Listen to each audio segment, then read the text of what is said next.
Alrighty, I took a week off because of Christmas and that sort of thing. But right back at the podcast. So tonight I am joined by Blaine Bishop, who played for the Tennessee Titans and a bit with the Pittsburgh Steelers. So great to have you on, Blaine. No. Oh no. I was with the Philadelphia Eagles. The Eagles, boy, where did I mess this up? But Thank you for the correction. that is Pittsburgh though. But Pennsylvania, I mean as well. You want to start that over again? Yeah, for sure. Yeah, Yeah, Tennessee Titan and Philadelphia Eagle. Uh, yeah, and so, but a majority of your career was with the Titans. I yeah. guess Wikipedia got that one wrong, so apologize. Yeah, they said But Pittsburgh Steelers. Oh wow, that's cool. yeah. I wish I would have played for the Steelers. Yeah, same state in Pennsylvania there, that sort of thing. But yeah, I guess just kind of how you got started. You're originally from the Ball State. David Letterman went there too, so that's pretty cool.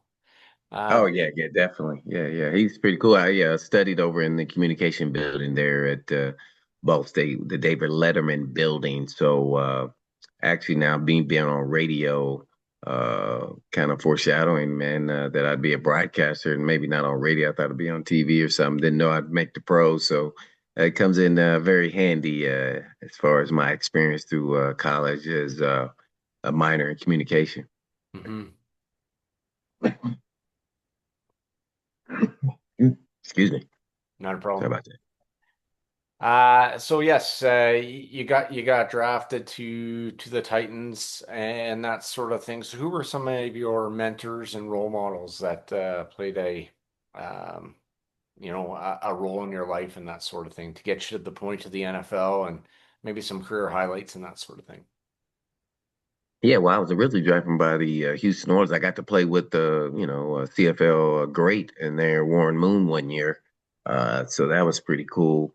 But as far as, mentors and things of that nature, naturally, I grew up in a single parent house, and my mom always said, you idolize somebody in sports about what they do, not who they are, because you don't know them.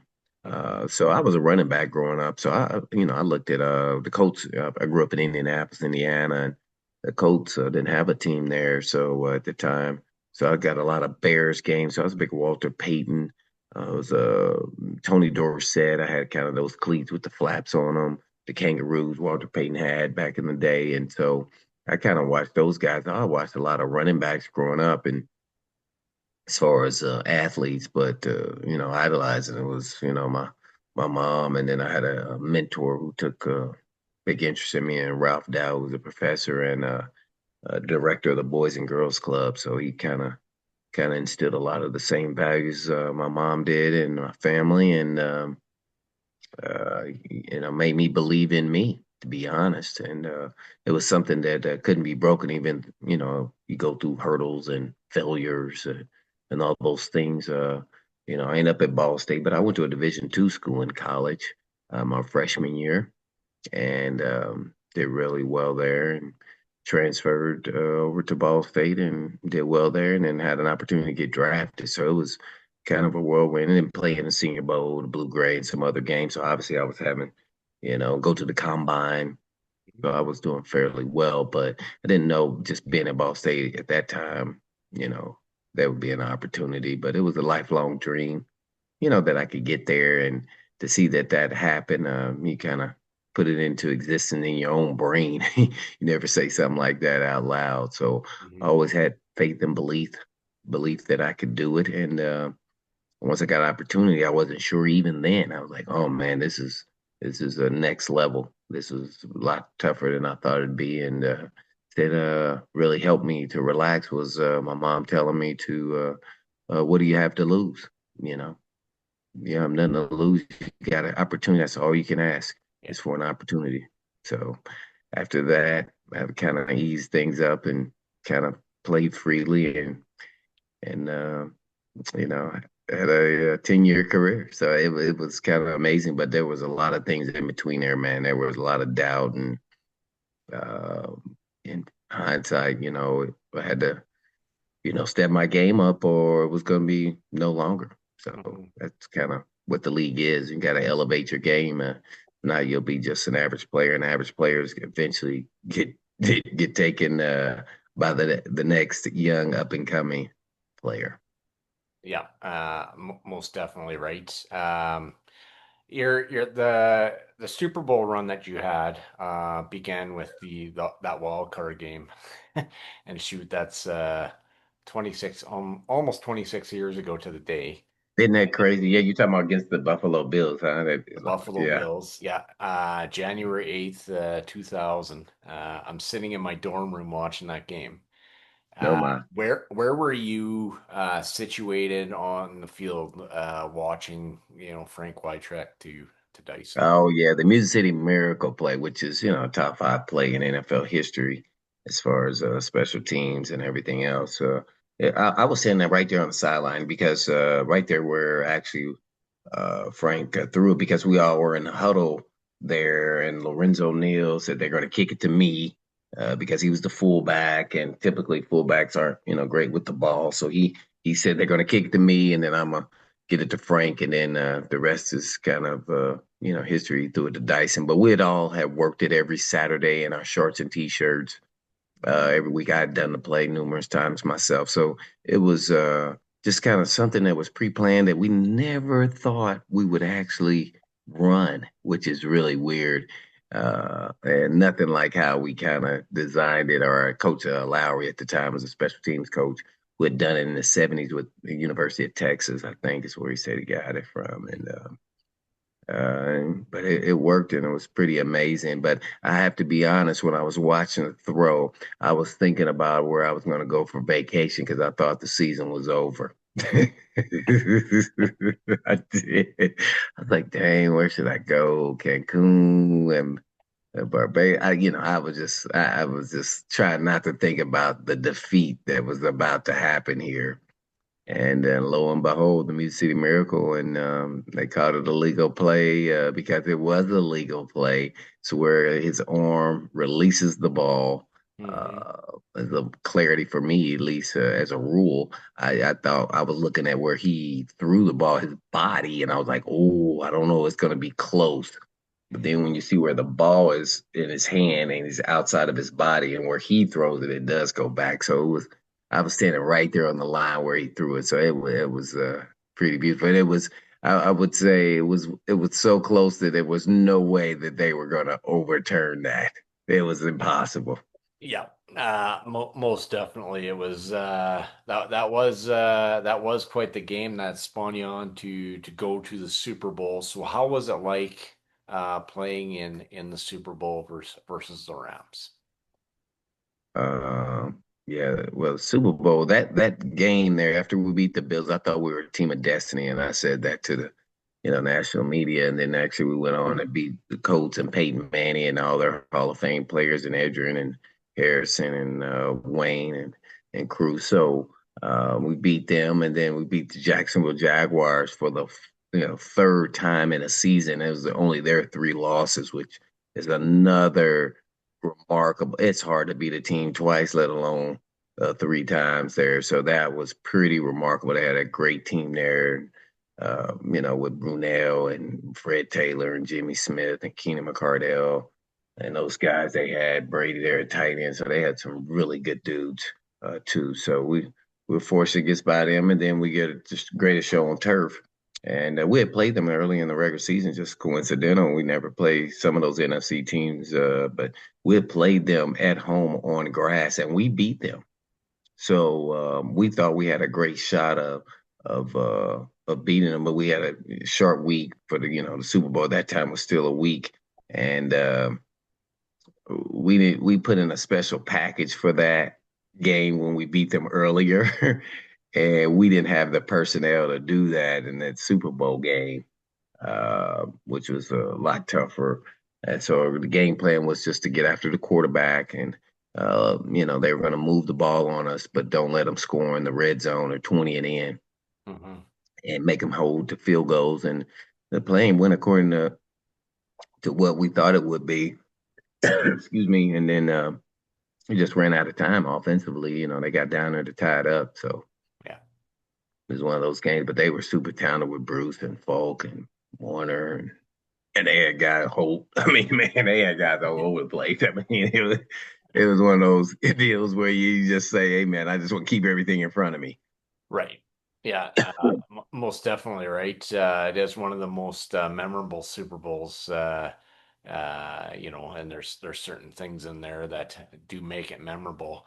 Um, are there other career highlights that kind of stick out to you in your career? Well, that season there, beating Peyton Manning at home in a field that I once stayed in high school as a running back and defensive back, so that was pretty cool. Yeah, I'll never forget that. A lot of family and friends there from walks of my life there, from young when I was young to high school to college. So that was pretty big there for me.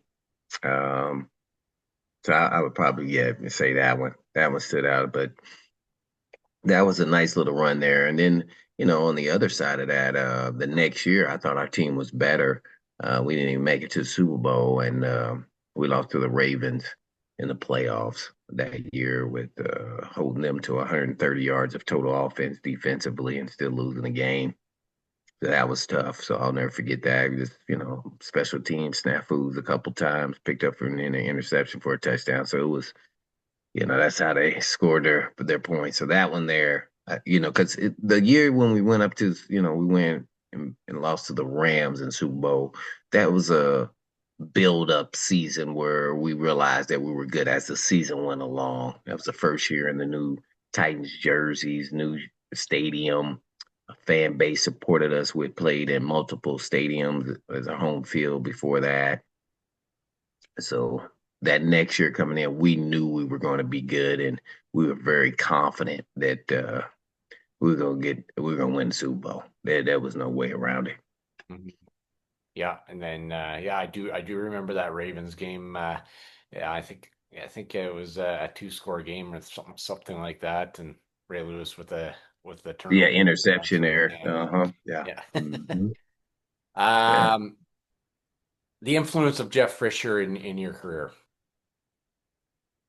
Well, he was there after going into my second year, and he knew the 46 defense. Buddy Ryan had taught there with the Chicago Bears, so that's how he got into coaching. So he was always heavily around the defensive backs there earlier in his career. As time went on, he not as much, but yeah, early on, he would definitely influence. When we had, I had different skill sets, so he kind of was explaining to me why I was in the box sometimes, because I was like, hey man, I never played like in here, because I was actually a corner in college, that I played a lot of man to man.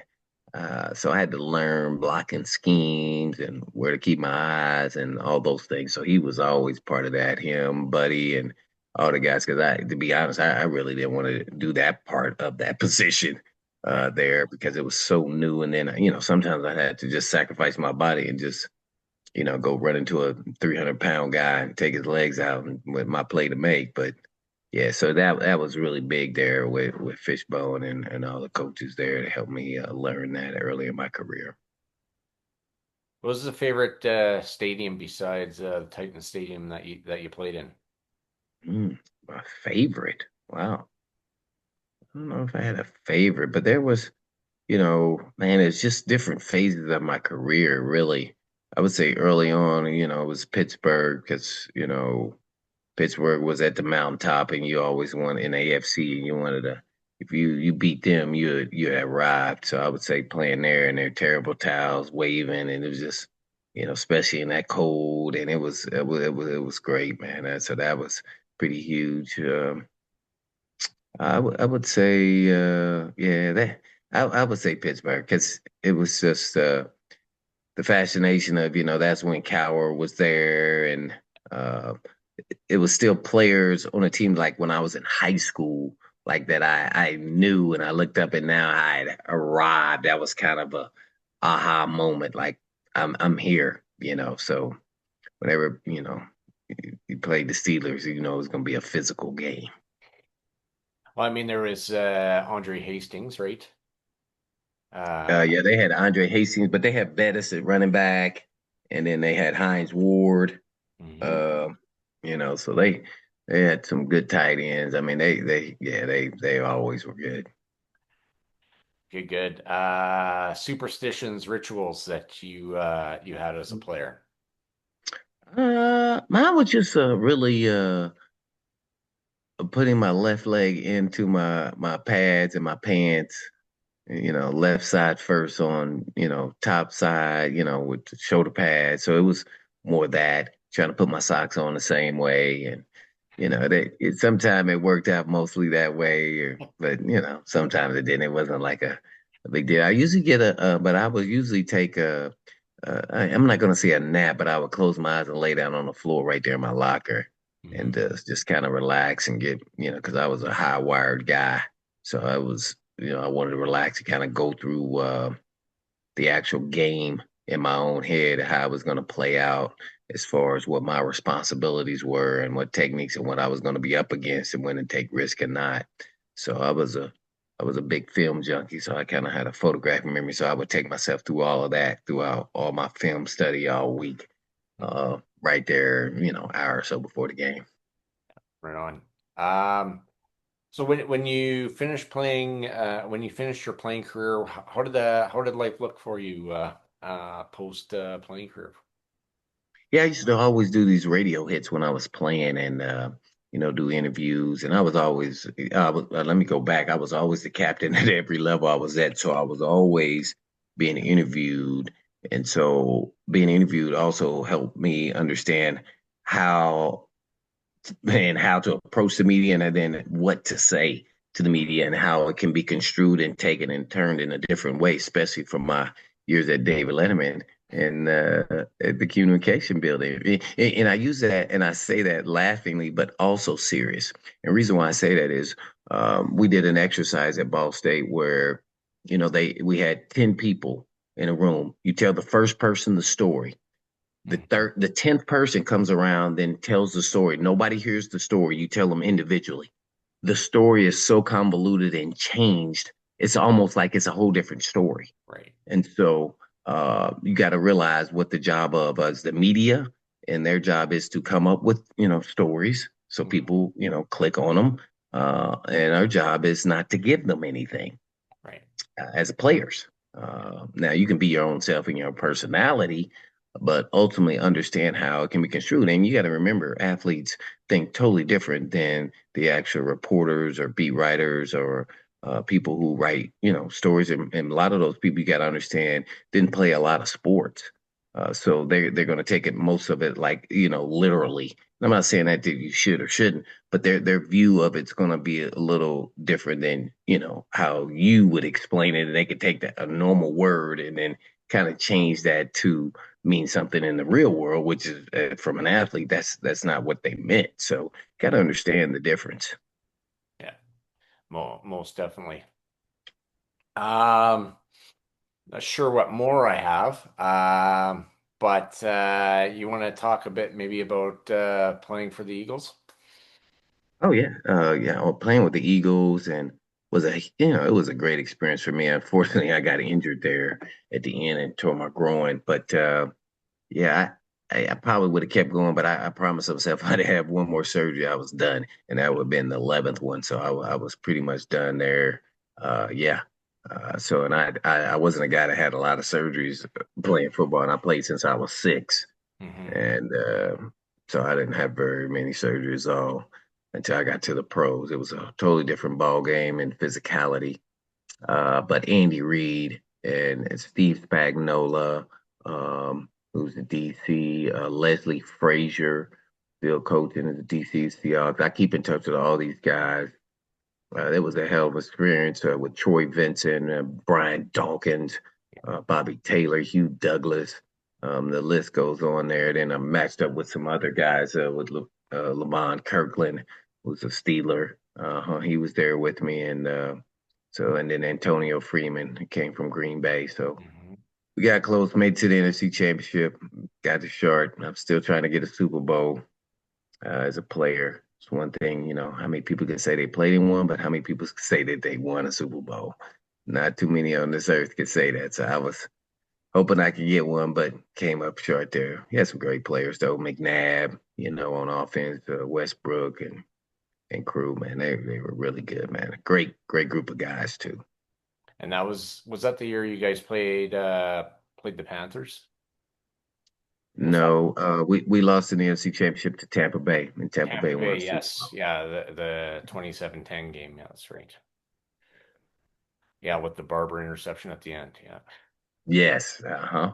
Getting Yeah, yeah, that was yeah, I mean, and you think with Andy Reid now, when he went to Kansas City, he was finally able to get over the hump, the right? hump. Yeah, what a great dude, a great guy, man. Man, Andy Reid, man. That time I was there with them was pretty special. Those are special guys. I mean, a lot of those guys are still in the league, still coaching, and some players are coaches. We had Al Harris as the DB too as well. He's a DB coach, kind of around the league, really prominent.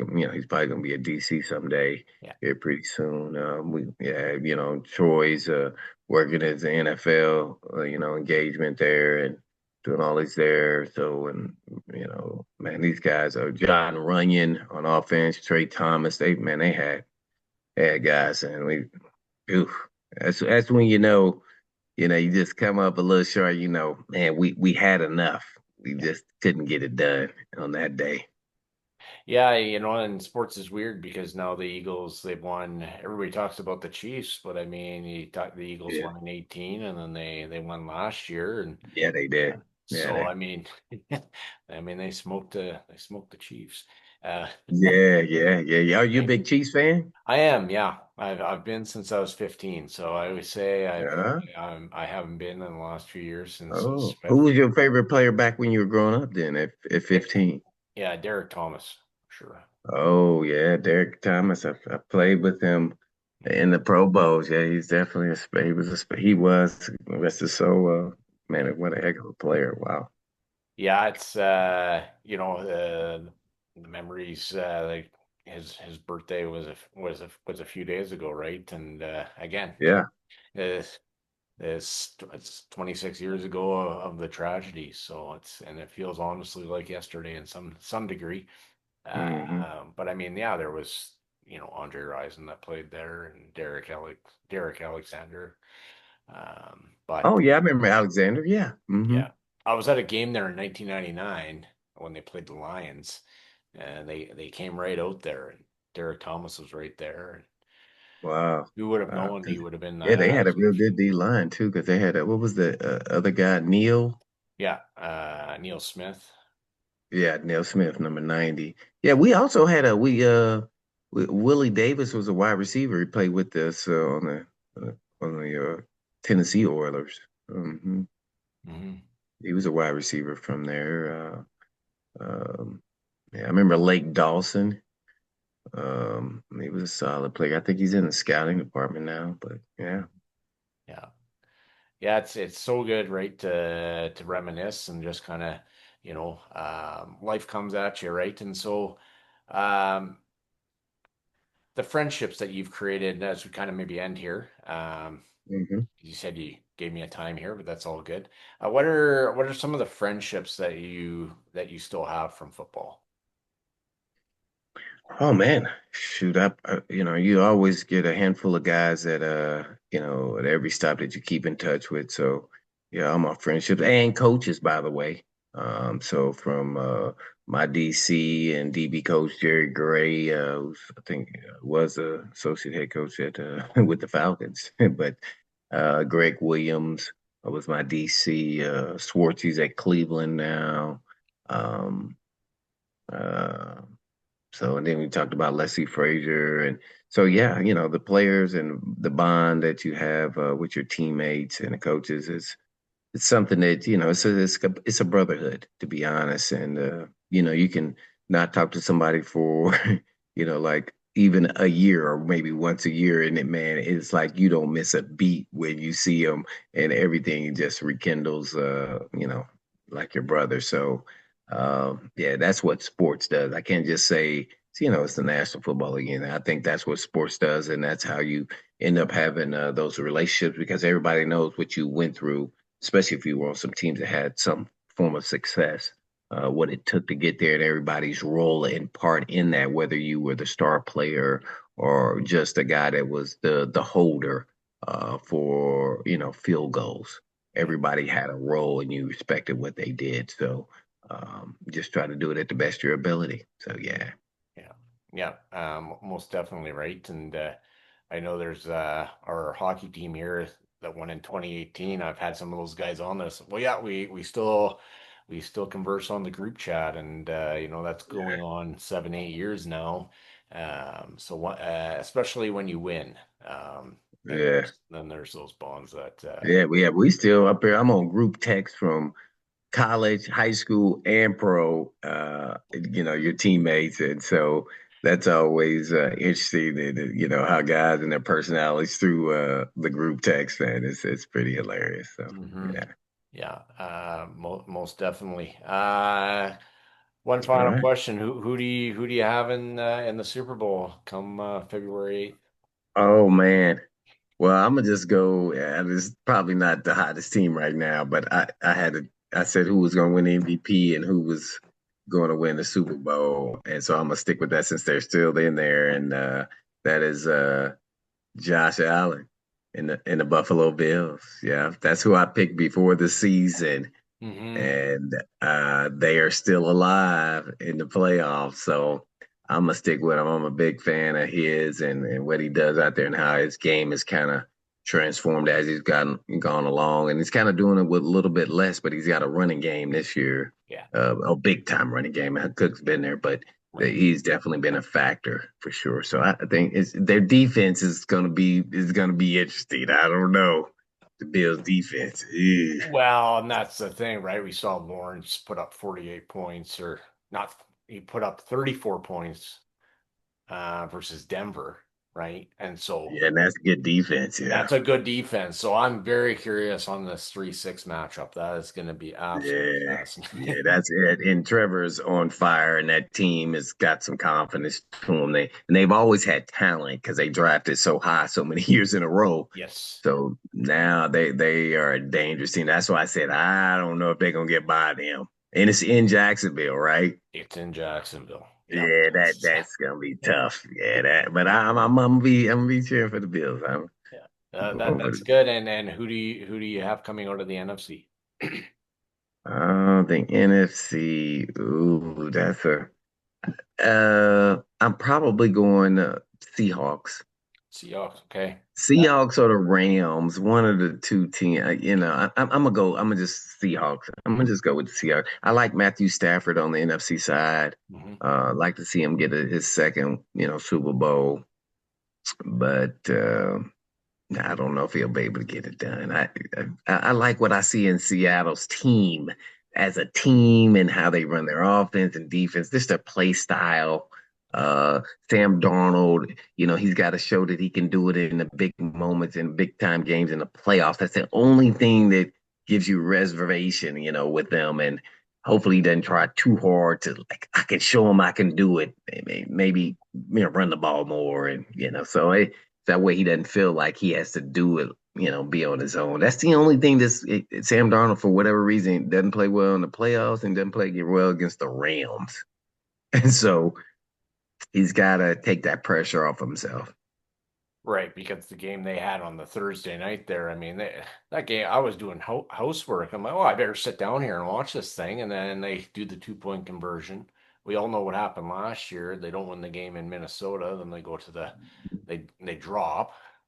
And Yeah. then the game versus the Rams, to your point, was just like, that was atrocious. So, but the game on Saturday, it was excellent. But it's more than Darnold. It's the defense and everything else. And Yeah. no DK Metcalf.